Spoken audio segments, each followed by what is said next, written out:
صحیح بخاری حدیث نمبر 146۔ رسول اللہ صلی اللہ علیہ وسلم کی بیویاں رات میں مناصے کی طرف قضاء حاجت کے لیے جاتیں، اور مناصے ایک کھلا میدان ہے۔ تو حضرت عمر رسول اللہ صلی اللہ علیہ وسلم سے کہا کرتے تھے کہ اپنی بیویوں کو پردہ کرائیے، مگر رسول اللہ صلی اللہ علیہ وسلم نے اس پر عمل نہیں کیا۔ ایک روز رات کو عشاء کے وقت حضرت سودا بنت زمعہ رسول اللہ صلی اللہ علیہ وسلم کی اہلیہ جو دراز قد عورت تھیں باہر گئیں۔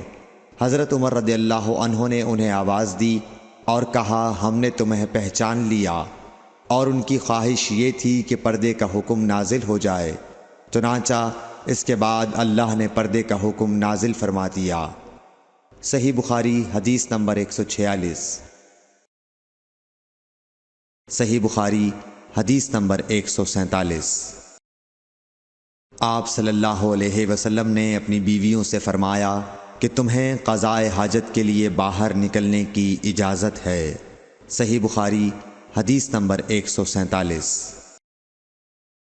صحیح بخاری حدیث نمبر 148۔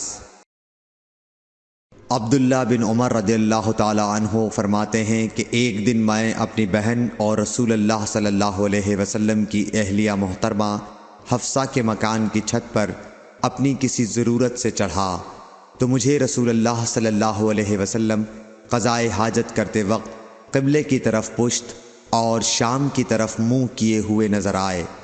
صحیح بخاری حدیث نمبر 148۔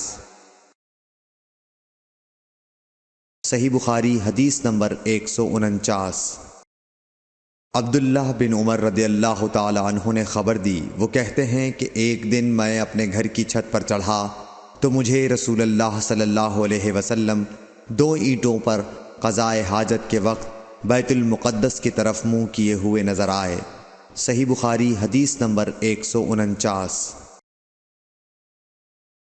صحیح بخاری حدیث نمبر 150۔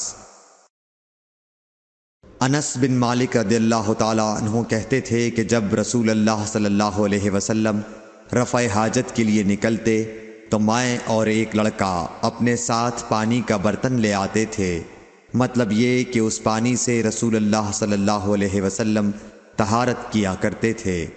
صحیح بخاری حدیث نمبر 150۔